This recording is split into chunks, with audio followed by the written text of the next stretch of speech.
Hi, this is Peter Giannetti of Homepage News, and welcome to Rapid Fire with Circana. I'm joined again by Joe Derochowski, Vice President and Home Industry Advisor for market analytics company Circana. In this episode of Rapid Fire, Joe will reveal how the consumer path to purchase is evolving and the opportunity for suppliers and retailers in the home and housewares business to clear that path more effectively, online and in stores. So if you're ready, Joe, let's get started. Let's go. Our first question: what percent of sales in home and housewares are online, and to what extent is it still growing? Well, online continues to grow. Right now, it is at 57% for the first 6 months of 2024. And in 2021, it was at 50%. So it's up 7 points. And it continues to grow. And what's interesting about the growth that we're seeing is if we look across all general merchandise and consumer spending, actually online and in-store is relatively stable. But for our industry, we continue to see that growth. And there's a lot of reasons for it that we'll talk more about down the road. But right now, it is up to 57%. Interesting. Second question: which demographic groups are driving that growth and why?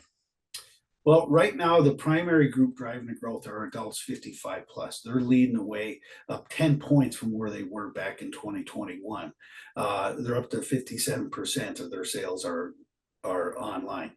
The other group that is growing is adults 25 plus, but they're also just not growing to the degree of 55 plus. What's interesting is the 18 to 24-year-olds are more flat.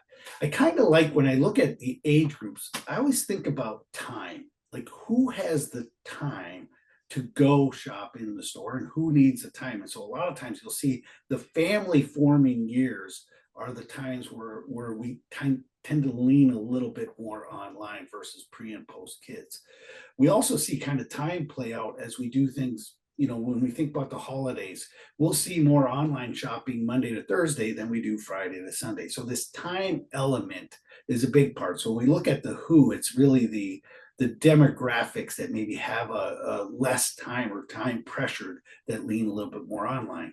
Now, on top of that, if we look at different ethnic groups, that the group that is least developed online are Hispanics. Now, still 53% of their purchases are online, but compared to other ethnicities, they tend to be a little bit higher than Hispanics are at this time. Well, that's very interesting. Well, you talk about the path to purchase and how that's evolving. What can retailers do to energize their growth, both online and in stores? Well, I think one, we just have to view it as an innovation. Times are very different now with the hybrid life.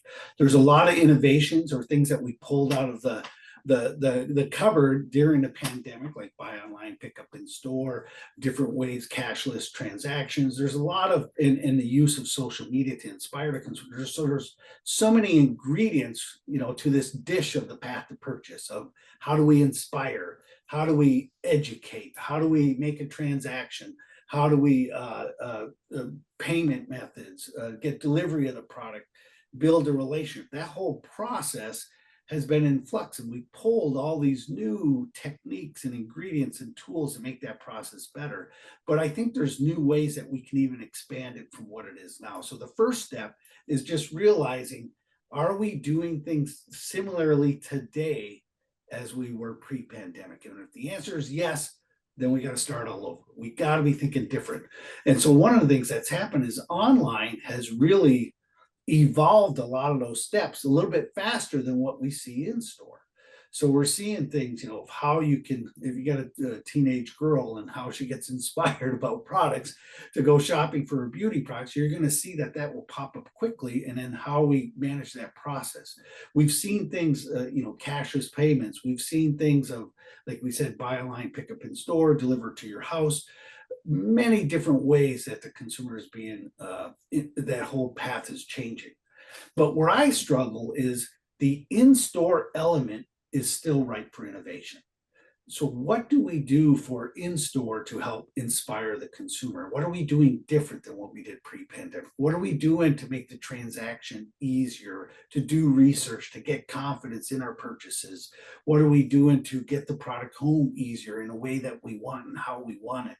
And building that relationship. So I think there's great innovation to make the overall process easier, more efficient for the consumer, more effective. And I think this is one of the prime areas of innovation for the next 5 years to help the consumer is this whole path to purchase. No, it's a lot to think about as we enter a very critical fourth quarter, back half for this industry and beyond.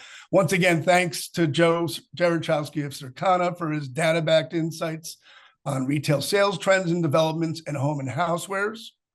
For Homepage News, I'm Peter Giannetti, and we will see you next time on Rapid Fire with Circana.